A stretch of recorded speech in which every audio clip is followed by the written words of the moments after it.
Murthy ji. Manya Srimati Sudha Murthy ji. Thank you, sir, giving me an opportunity to talk today.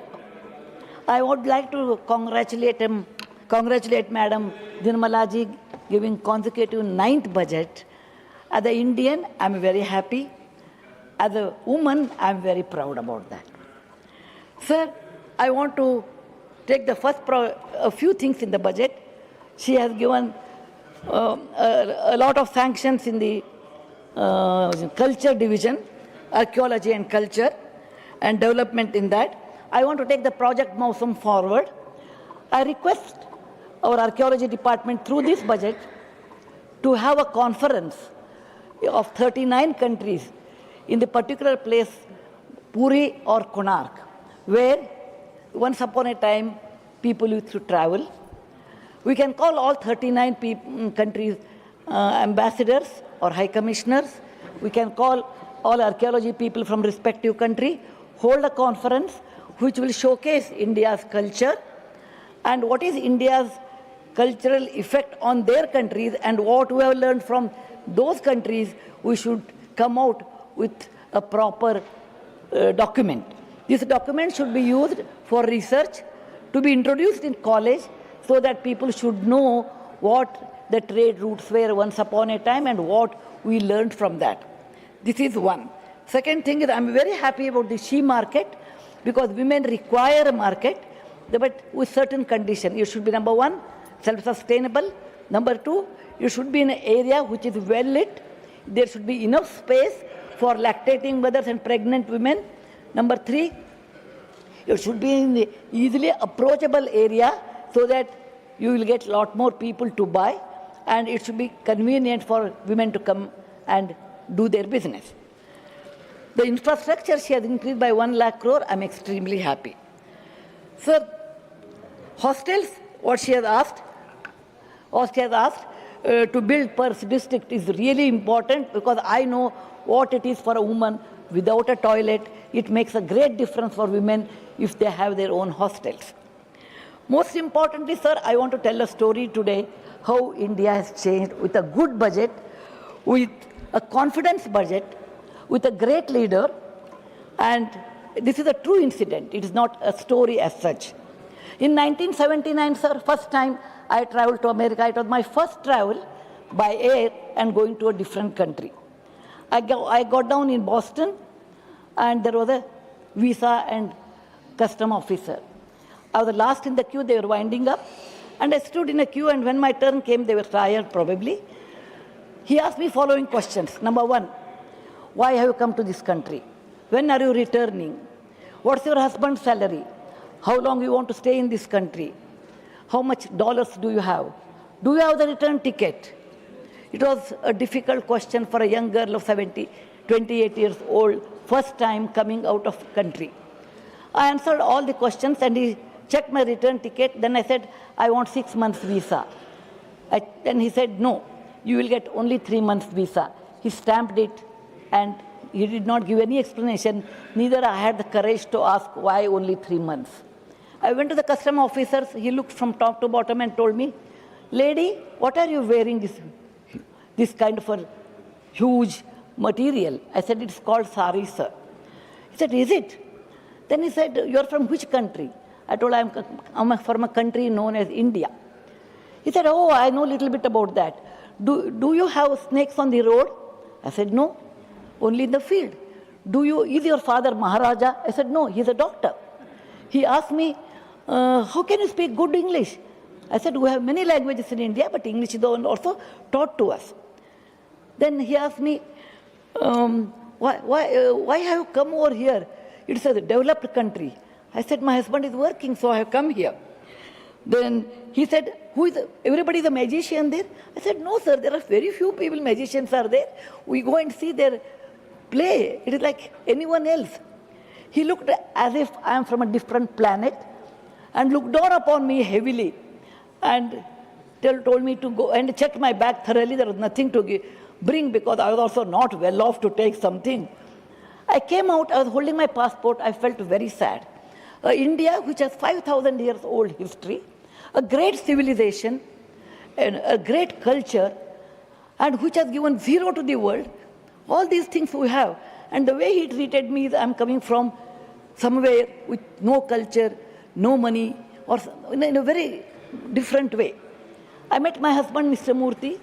It is not I'm telling my personal story, it is a story which gives me even today encouragement in life.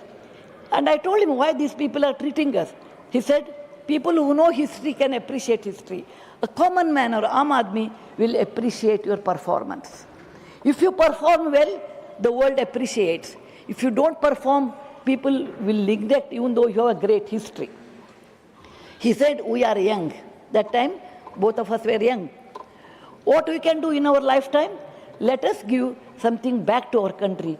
Work sincerely, perform well. That's all is in our hand. More than that, we too, simple people, ordinary people from ordinary families, will not be able to do more than that. But let us give our 100% to improve our country, whatever is possible. Many years passed, sir. So much water is flown over a period of time. Then, recently I went to America after many, many years. I was the last in the queue. I came from actually Cuba, I suppose. Somewhere from the South America I was coming. In my plane, I was the only lady wearing a sari. We sat in the plane. I came to the customs office. Visa. I thought again the same, what questions he will ask. Again, he was winding up. I was the last person in the queue. He looked at me and said, why have you come here? I said, I have to deliver a few lectures in America. He said, what are you? I said, I'm an author and a philanthropist. He said, oh, that's fair. That's nice. Then he stamped. He did not ask me any questions. He stamped.